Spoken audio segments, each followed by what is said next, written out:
क्या आपने कभी सोचा है कि हजारों साल पहले लोग बिना घड़ी बिना कैलेंडर के समय का इतना सटीक हिसाब कैसे रखते थे। जिस विज्ञान ने प्रकृति, ग्रह, समय, नक्षत्र को जोड़ा उसे हम पंचांग कहते हैं। नमस्कार, मैं हूं सुरभि शर्मा और आप देख रहे हैं पालनहार। आज की इस वीडियो में हम बात करने जा रहे हैं पंचांग के बारे में। जी हाँ, जिसे हम हिंदू कैलेंडर भी कहते हैं। एक ऐसा कैलेंडर जो आपको हर चीज की डिटेल इंफॉर्मेशन देता है। एक इस तरह का कैलेंडर जो हमारे घर में होता है, जिसके अंदर वार, तिथि, शुभ मुहूर्त, हर चीज की इंफॉर्मेशन इस कैलेंडर में होती है। आमतौर पर जनरल लाइफ में जो हमारा कैलेंडर यूज होता है वो होता है अंग्रेजी कैलेंडर, जिसको हम गॉर्गन कैलेंडर भी बोलते हैं, जिसमें 12 महीने होते हैं, जनवरी, फरवरी, मार्च, और 7 दिन होते हैं, संडे, मंडे, ट्यूसडे, वेडनेसडे। और वही दूसरी ओर हमारा होता है हिंदू पंचांग। तो आज हम इस वीडियो में पंचांग को डिटेल में समझेंगे। सबसे पहले हम बात करते हैं कि पंचांग को बनाया किसने था। क्या किसी एक व्यक्ति ने पंचांग की खोज की थी? नहीं। हजारों साल पहले जब हमारे वैदिक काल में वेद लिखे जा रहे थे, उसी दौरान पंचांग की रचना शुरू हो गई थी। किसी एक व्यक्ति को इसका क्रेडिट देना सही नहीं होगा, ना ही कोई एक व्यक्ति इस चीज के लिए जिम्मेवार है। हमारे बहुत सारे ऋषि मुनियों के अलग अलग तजुर्बों के आधार पर और अलग अलग कैलकुलेशन, गणना के आधार पर पंचांग को बनाया गया है। हाँ, ये बात सही है कि आर्यभट्ट जैसे मैथमेटिशियंस ने बाद में इसमें बहुत सारे चीजों को ऐड ऑन किया है। पंचांग को पंचांग क्यों कहते हैं? सबसे पहले हम इस बारे में बात करते हैं कि पंचांग को पंचांग क्यों कहा गया। पंच मतलब 5, अंग मतलब पार्ट, जिसके 5 अंग होते हैं उसको हम बोलते हैं पंचांग। तो पहला अंग होता है तिथि, दूसरा है वार, तीसरा है नक्षत्र, चौथा है योग और 5वां है करण। सबसे पहले हम जानते हैं तिथि के बारे में। तिथि क्या होता है?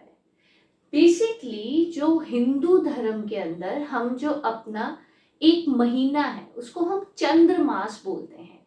यानी कि अमावस्या से अमावस्या हमारा एक महीना होता है।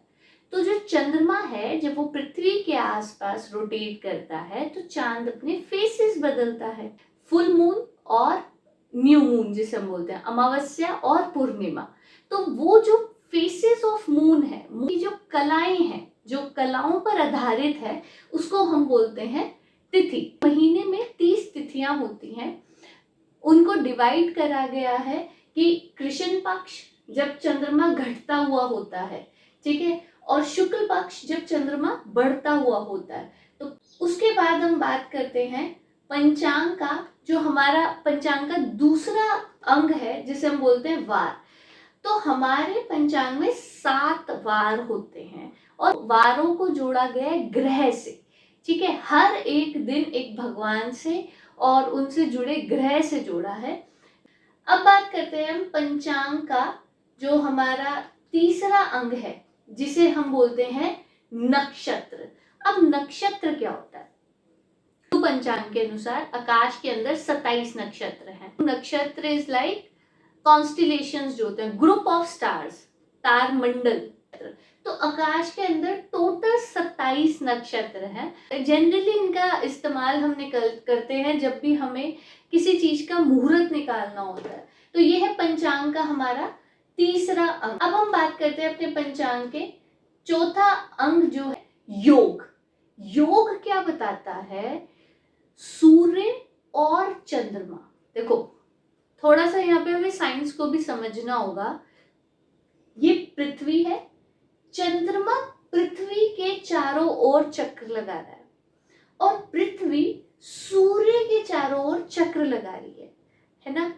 तो बेसिकली चंद्रमा और सूर्य की जो पोजीशंस हैं विद रिस्पेक्ट टू अर्थ, अर्थ के आसपास सूर्य और चंद्रमा की क्या पोजीशंस है, आज कहाँ पर है, कितने डिग्री से वो चला है, ठीक है, यहां से कैलकुलेट होता है योग। सूर्य और चंद्रमा की विशेष गतियों के योग से बनता है योग। और इसका भी इस्तेमाल जो है योग का शुभ अशुभ काम के जो मुहूर्त निकालते हैं हम, उसमें किया जाता है। ठीक है, 27 योग होते हैं जिनके नाम यहाँ पर मेंशन किए गए हैं। पंचांग का 5वां अंग होता है करण। तिथि का आधा भाग कहलाता है करण। जैसे एक दिन होता है और दिन के 2 भाग होते हैं, जैसे दिन है और रात है, ऐसे तिथि में 2 भाग होते हैं। तो आधा भाग जो होता है तिथि का, उसको हम कहते हैं करण। तो टोटल यहाँ पर 11 करण होते हैं। तो प्रिसाइज इंफॉर्मेशन के लिए हम करण का इस्तेमाल करते हैं। आज नासा जब हमें कैलकुलेट करके बताती है कि इस दिन पर इतने बजे से इतने बजे सूर्य ग्रहण रहेगा, चंद्र ग्रहण रहेगा, हजारों साल पहले हमारे ऋषि मुनियों ने वो डेटा, वो कैलकुलेशन हमें करके दी हुई है पंचांग के माध्यम से। आने वाले समय के लिए भी और जो समय बीत गया है उसकी भी एक एक चीज बताई हुई है। सनातन धर्म ने जो धरोहर दी है वो विज्ञान से बहुत पहले दे दी थी। मतलब जिस टाइम में हम बात करते हैं टेलीस्कोप आए, जिस टाइम में हम बात करते हैं कि हमने सन और मून के बीच के डिस्टेंस को कैलकुलेट करा, जो एस्ट्रोफिजिक्स है उस बारे में हम बात करते हैं, ये उससे बहुत पहले की ये कैलकुलेशंस हैं जो आज बिल्कुल प्रिसाइज हैं, बिल्कुल सही सटीक वहां पर जाकर फिट होती हैं। जैसे हमें पंचांग बताता है कि आज ग्रहण लगेगा, वैसे ही हमें नासा बताता है। जिस टाइम पे टेलीस्कोप नहीं था उस टाइम पे सन और मून की रोटेशन और रेवोल्यूशन, हर चीज को देखना, उसे कैलकुलेट करना एक अपने आप में टास्क रहा होगा।